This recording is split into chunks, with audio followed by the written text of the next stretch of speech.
મિત્રો 3 રૂમનું કામ છે, તમે જોઈ શકો છો. પાઇપ આપણે નાખી દીધી છે. જે આગળનો જે ભાગ છે સજ્જુ એ આવે છે, એમાં એક પંખો અને 2 લાઇટ મૂકી છે. આ મેન લાઈન આપણે અહીંયા ઉતારી છે. આ ઓસરીનો ભાગ છે, એમાં 4 પંખા મૂક્યા છે. એમાં આ કિચન છે. પછી આ પાછળની બાજુ જે છે એ રૂમ છે. 3 બેડરૂમ છે. એમાં ત્રણેયમાં એક સેન્ટરમાં પંખો લગાવ્યો છે. આમાં એક બાજુ માળી છે એટલે આપણે 3 બાજુ પાઇપ ઉતારી છે. લેમ્પ, નાઇટ લેમ્પ અને એસીની અને એક સ્વિચ બોર્ડની. આ બાજુ માળી નથી એટલે આપણે 4 બાજુ ઉતારી દીધી છે. બેન્ડ વગર આપણે ઉતારી છે. તમે જોઈ શકો છો આમાં એક પણ બેન્ડ આપણે નાખ્યું નથી, જેથી વાયર ખેંચતી વખતે આસાનથી વાયર ખેંચાઈ જાય. ક્યાંય આપણે બેન્ડ નાખ્યું નથી.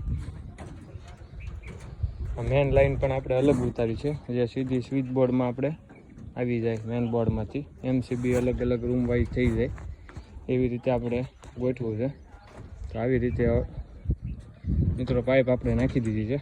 આમાં 2 પાઇપ આપણે નાખી છે. તાજા વાયર હોય તો એમાં આવી જાય. બધી જ રૂમમાં આપણે સ્વિચ બોર્ડમાં મેન લાઈન ઉતારી દીધી છે.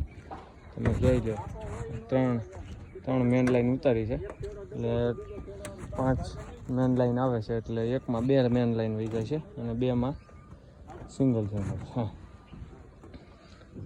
અહીંયા પણ એક બોર્ડ આવે છે આગળ એન્ટર થતા. હોલમાં પણ આપણે 3 જગ્યાએ ઉતારી છે. એમાં સામેની બાજુ પણ બોર્ડ આવે છે, બહારની બાજુ, અને એક લેમ્પના પોઈન્ટ આવશે. રસોડામાં પણ આપણે ઉતારી દીધું છે. તમે જોઈ શકો છો કામ થઈ ગયું છે.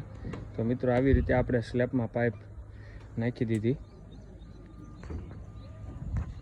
બોક્સ પણ એમાં સાથે જ આવે છે પંખાનો.